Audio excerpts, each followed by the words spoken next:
Ni masikitiko yetu makubwa sana kuona kwamba hawa wanasiasa wa two term ambao wenyewe wanajiita ni viongozi wamekosa sera isipokuwa matusi. Kuna mtu hapa kidogo nilikuwa nataka tumtizame.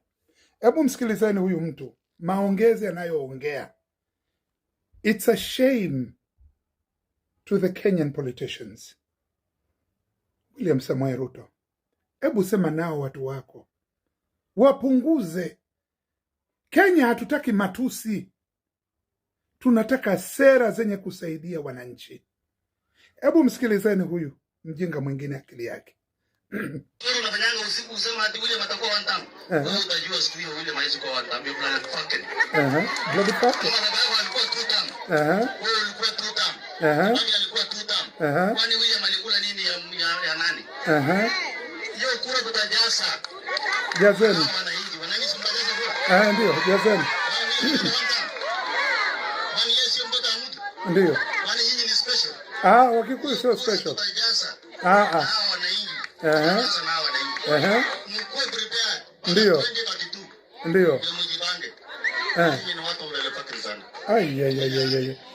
Wakikuyu ni bloody fucking. The same Kikuyus who put William Samoei Ruto in State House today are bloody fucking. Oscar Sudi. Nimekwambia kila siku, he who cannot thank man cannot thank God. Kama wewe una ugomvi na Uhuru Kenyatta, acha ugomvi ule uwe baina yako wewe na Uhuru Kenyatta personal.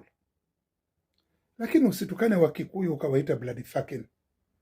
The last time I checked, Kikuyus were Kenyans, a tribe in Kenya like any other Kenyan tribe. A Kenyan tribe. A tribe that gave the highest votes to William Samoei Ruto. A tribe that without the votes of this tribe, William Samoei Ruto would have not been in State House today. And today, that very tribe is not called the Kikuyus. It's called the bloody fucking. Oh my God. Shame on you, Oscar Sudi. Shame on you, William Samoei Ruto. And you call these presidential advisors William Samoei Ruto. Watu kina Oscar Sudi, kina Hassan Omar Sarai, kina Hassan Ali Joe. William Samoei Ruto. Have you ever sat down and think about it? Halafu juzi unatoa video, unasema ya kwamba sisi tuko tayari, lolote lile atakalo kulileta Mungu tutalipokea. Hata kama tutashindwa kwenye uchaguzi, itakuwa ni Mungu ndo ametaka. No. Don't put the blame on God. Nyinyi mumeshindwa kwenye uchaguzi kwa sababu because of your own stupidity, because of people like these. Ni kwa sababu ya watu kama kina Hassan Sarai, Hassan Joho, watu kama kina Oscar Sudi, watu kama kina Faruk Kibet. Ndio, these are the people who threw you down the bus. But not God. God gave you the mental capability to think. William Samoei Ruto, umezungumza nini wewe baada ya matusi haya yalipotoka? Kabila zima linaitwa bloody fucking by someone who is called a leader in your government. William Samoei Ruto, stand up. Condemn this form of activities.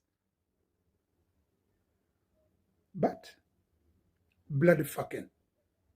Oops, my mouth. Let's see. Oscar Sudi, you call people today blood fucking? Well, let's see with these blood fuckings.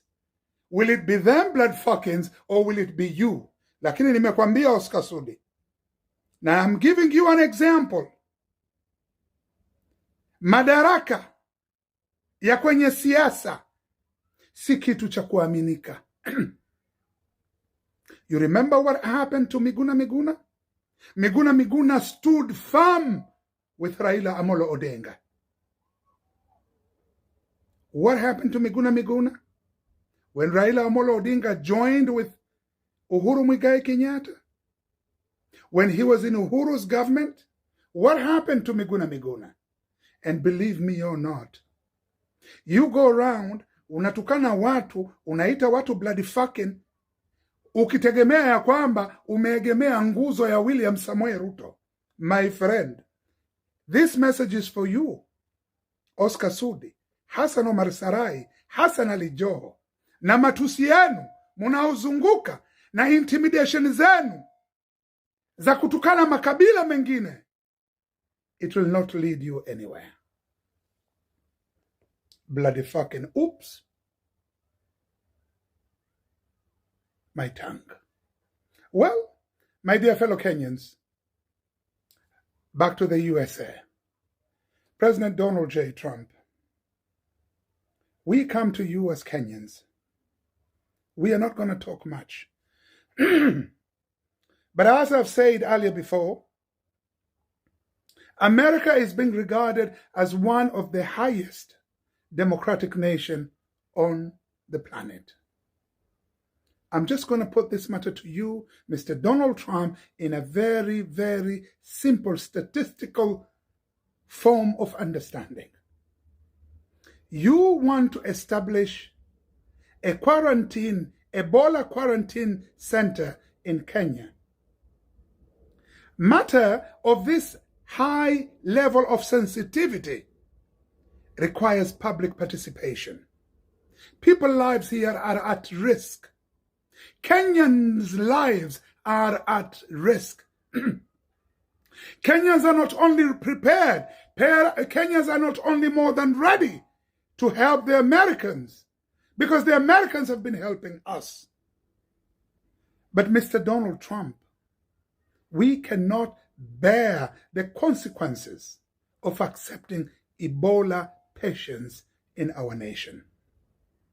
And because of this, the people of Kenya, the judiciary of Kenya, have all refused.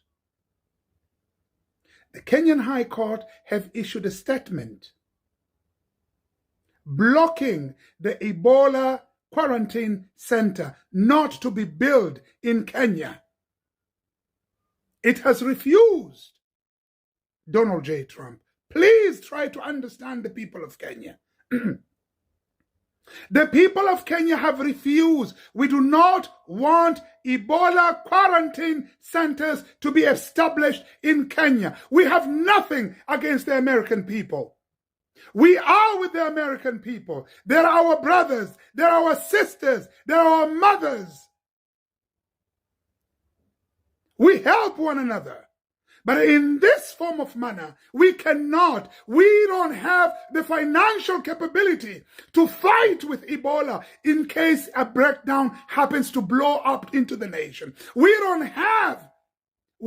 not have the economical consequences that we can't bear. It will be too much for our nation to bear. President Donald J. Trump, please respect our judiciary. The court has refused. The court has stated very, very clearly that the quarantine center must not be set in Kenya. How comes, President Donald J. Trump, how comes you are refusing to accept, you are refusing to obey the rule of law? Instead, you are obeying the rule of politics. You are following what Mr. What's his name? William Ruto is telling you. Donald Trump, you should not. You should stand by the law, with the law, in the law. If the Kenyan law says no, President Donald J. Trump, You should go by the law. The last time I checked, you were preaching democracy. You were preaching justice, Donald Trump. As far as I am concerned, the reason as to why you went into war with all these other nations is that you were fighting for democracy. Democracy must prevail. How comes in the name of God that an independent nation like Kenya has issued a statement and you, a nation, refuse to obey? Well, let me tell you what the people of Kenya are planning to do.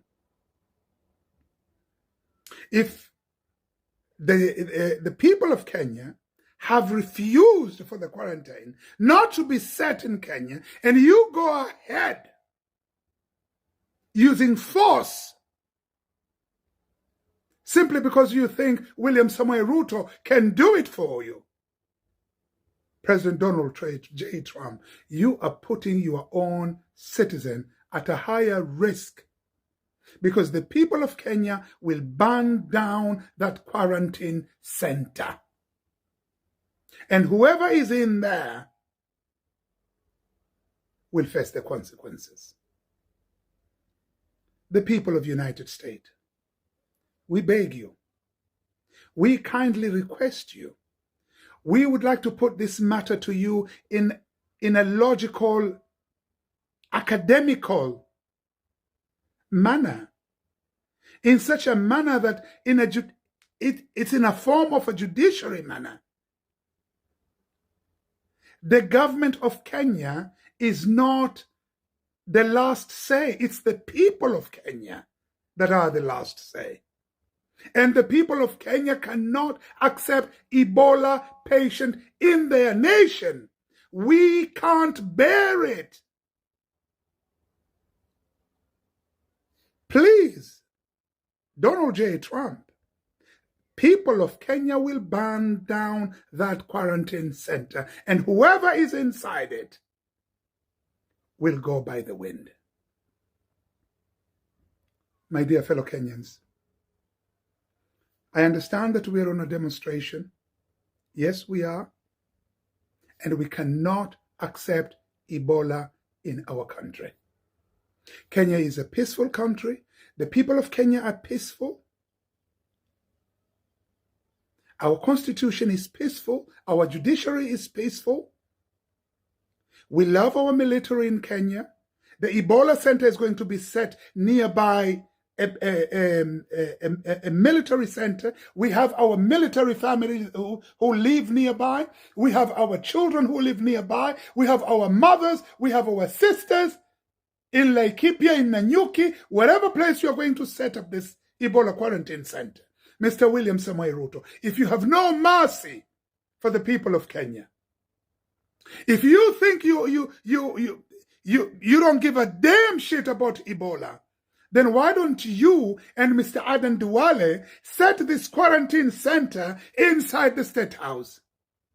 If you think you really love the Americans, Mr. William Samoei Ruto, why don't you set this quarantine inside the State House?